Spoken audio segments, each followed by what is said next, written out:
Welcome to Bible Logos. My name is Tamiko Greeley, and I am your broadcast host. Now today I'm excited to introduce part 1 of the message, He Had You at Hello.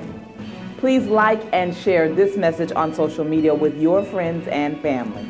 All right, here is part 1 of He Had You at Hello. I want you to go with me at this time to the Gospel according to St. Matthew, the 28th chapter. I'm going to read verses 1 through 9, not all of them, but I'll be jumping between verses 1 and 9 from the English Standard Version of the Bible.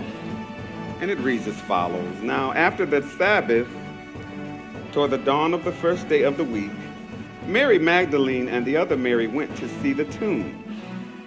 And behold, there was a great earthquake. For an angel of the Lord descended from heaven and came and rolled back the stone and sat on it. Verse 5 says, the angel said to the woman, do not be afraid, for I know that you seek Jesus who was crucified. He ain't here. That's not the right translation. That's the wrong translation. I said I was reading from the English Standard. Let me get back to the English Standard Version. English Standard Version says, he is not here, for he has risen as he said. Come see the place where he lay.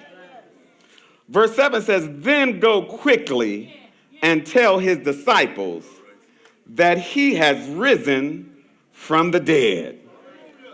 Verse 8 says, so they departed quickly from the tomb with fear and great joy, and ran to tell his disciples.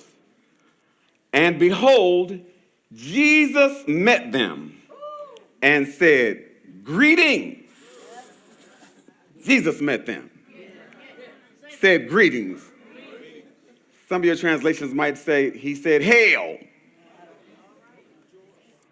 Others of your translations may say that he said, rejoice. The way I'm going to say it is just the regular language. Hello. And they came up and took hold of his feet and worshiped him. Verse 9 again, it says, and behold, Jesus met them, said, greetings, rejoice, hail, hello. And they came up and took hold of his feet and worshiped him. And before you take your seats, I just want you to look at 2 or 3 people and give them a hug and say, he had you at hello.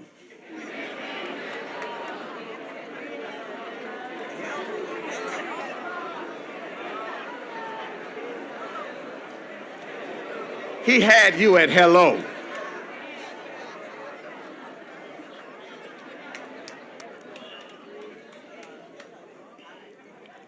Hashtag don't be stuck at the cross.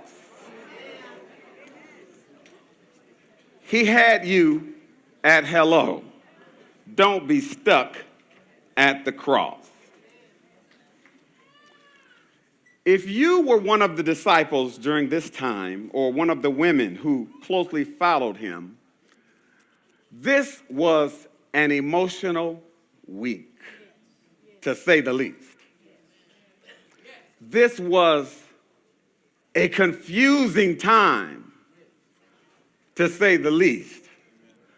This was a what just happened, period, to say the least.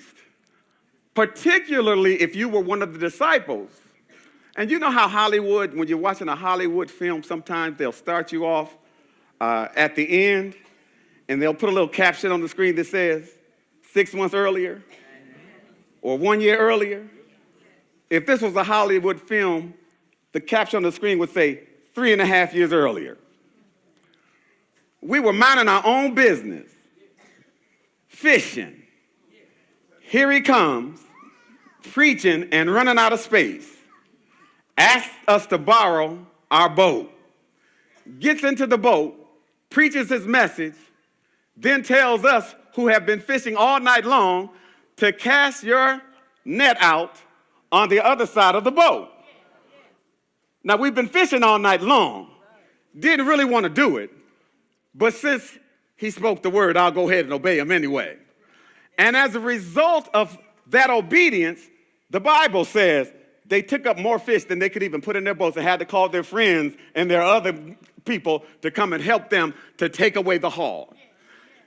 During this period of time where we walked with him, if we're then reflecting, we saw him work miracle after miracle after miracle. We saw him heal sick bodies.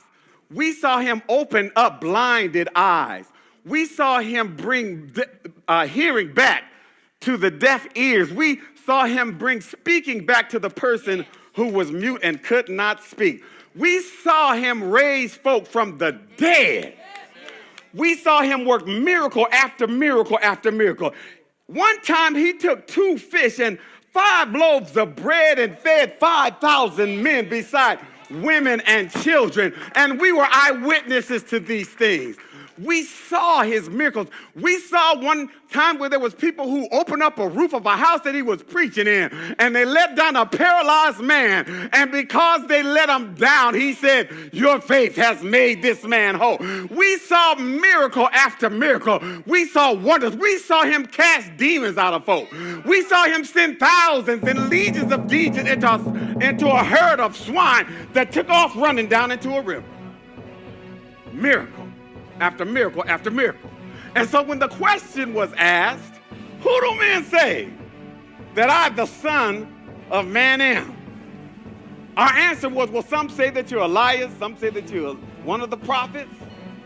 And then he said, "Well, who do you say that I am?" And Peter spoke up and said, "Thou art the Christ, the Son of the living God." And his response was, "Flesh and blood has not revealed this to you, but my Father who is in heaven." Welcome back.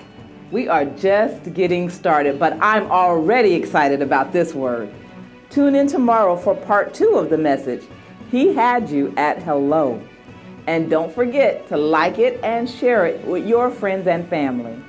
I am Tamiko Greeley, and I want you to remember that the sower sows the word, and therefore it is with the same measure you meet that it shall be measured unto you again.